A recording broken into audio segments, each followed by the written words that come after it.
Today we're not only talking about one of my biggest inspirations, but just a true honest-to-God icon. Susie Wolff, ever heard of her? Born December 6, 1982, she's just a budding 41-year-old right now. She became a marker for women's motorsport, and she didn't even know it yet. Susie is currently the managing director in F1 Academy, but before she got into all of that, she started off karting like majority of people.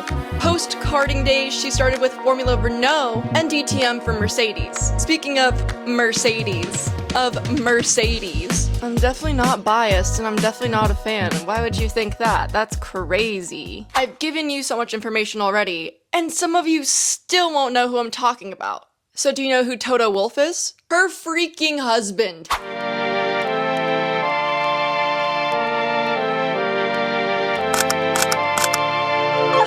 They're so cute! Anyways, in 2014, a beautiful and massively historic moment happened where Susie Wolff became the first woman in 22 years to drive an F1. And it was at the British GP. You know who else is British? Lewis Hamilton. That's crazy. Almost as if it was meant to be. Only a year later did she actually retire her racing career, but she vigilantly stayed in the automotive and racing scene. In 2015, she became an ambassador for Mercedes as well. We're talking about the She Mercedes campaign.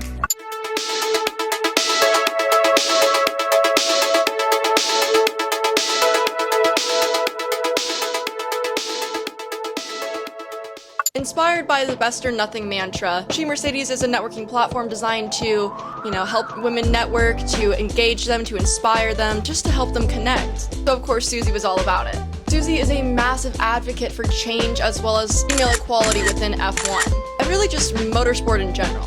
Which is probably one of the many reasons why her and Lewis get along so well.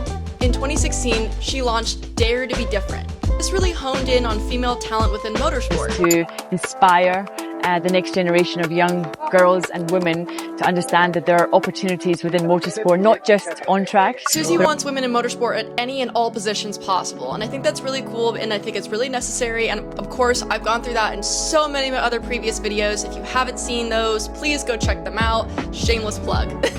And within a year of launching that program, she got so many eyes on her to where she actually got an MBE award. Because like all of her work for women in motorsport, because she deserved it. I have to keep going chronologically year by year by year because this woman just has so much of a crazy life and so many amazing accomplishments. Otherwise this video would be so unorganized, and it still might be. I'll find out when I'm editing this. June 26, 2018. This woman is announced team principal of Rocket, I don't even know how to say it, Venturi Racing. This was actually her first ownership and managerial experienced position, at least legitimately. So exciting nonetheless. And boy, did she kill it. She served the team so well that in 2021, she was promoted CEO to Monaco's only racing team. I'm starting to notice the pattern of her killing it at whatever she does for like a year and a half, 2 years, and then moving on to bigger and even better things, because this woman's unstoppable. She's amazing. Calm down, Sky. Oh my god.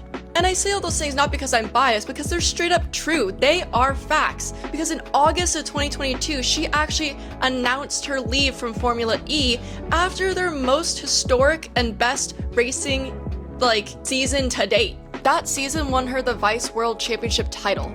Add that to her list on her resume of badass awesome things she's done. Now, I want to think that the date of this next move for her was intentional. March 1st, 2023. She became the managing director at F1 Academy. Now, for those who don't know, March is Women's History Month. And boy, did this woman make history this month.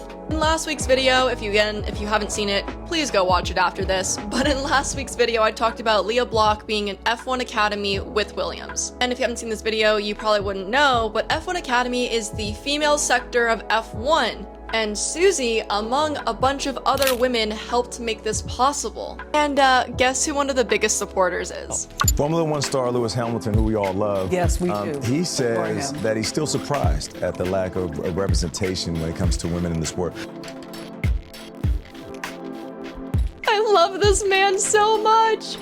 How F1 Academy has caught so many eyes and captured so much attention within only a few months that another woman decided to hop onto Susie's team. Reese Witherspoon. These two women are amazing. Entrepreneurs, inspirational, charitable, and so much more. If you haven't seen Netflix's Drive to Survive, also known as DTS, it basically is a docu-series about Formula One. The drama, the behind the scenes, and so much more. Now, F1 Academy does not have its own docu-series yet, and Reese wants to change that. So in 2025, F1 Academy will actually be getting it.